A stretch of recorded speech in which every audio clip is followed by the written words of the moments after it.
Hello everyone, আবার একটা mini blog নিয়ে চলে এসেছি। দেখছো পুপু কিরকম হাসছে আর আনন্দতে আছে, কেন বলো তো? ওর কিন্তু রেজাল্ট বেরিয়ে গেছে আর ও উঠে গেছে কিন্তু KG 2-তে। একটু বড় হয়ে গেছে তো তাই জন্য এরকম হাসছে তোমাদের সামনে। আর এখানে বললো, মা চল, পরীক্ষা শেষ হয়ে গেছে যখন, রেজাল্টও বেরিয়ে গেছে যখন, পাস যখন হয়ে গেছি, তখন একটু ক্রিসমাস না সাজালে হয়, তাই জন্য ক্রিসমাসের সব কিছু সাজিয়ে নিয়েছি।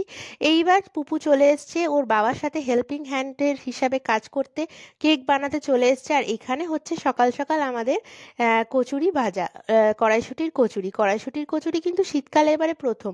বরমশাই যখন কড়াইশুঁটির কচুরি বানাতে আর ঘুগনি বানাতে নেমেই পড়েছে, আমি একটু ওয়েদার দেখার জন্য ছাদে যাই, চলো।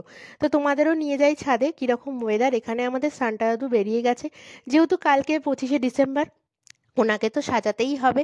তো এবার আমরা একটু ওয়েদারটা দেখে নিই। দেখো, ওয়েদার তো একেবারে দার্জিলিং হয়ে গেছে। কলকাতায় বসে দার্জিলিং দেখার সৌভাগ্য হয়ে গেল কোনো টাকা খরচ ছাড়াই। কি শুধু অবস্থা! দার্জিলিং নয়, মনে হচ্ছে শান্তিনিকেতনেও চলে এসেছি, কারণ এত পাখি ডাকছে মনে হচ্ছে যে ছাদের থেকেই সব জায়গা ঘুরে নিলাম টাকা খরচ ছাড়াই। তো চলো, সকাল সকাল অনেক বক্তৃতা দিয়ে ফেলেছি, এবার শীতের কচুরি ভেজেই তাড়াতাড়ি খেয়ে নিতে হবে।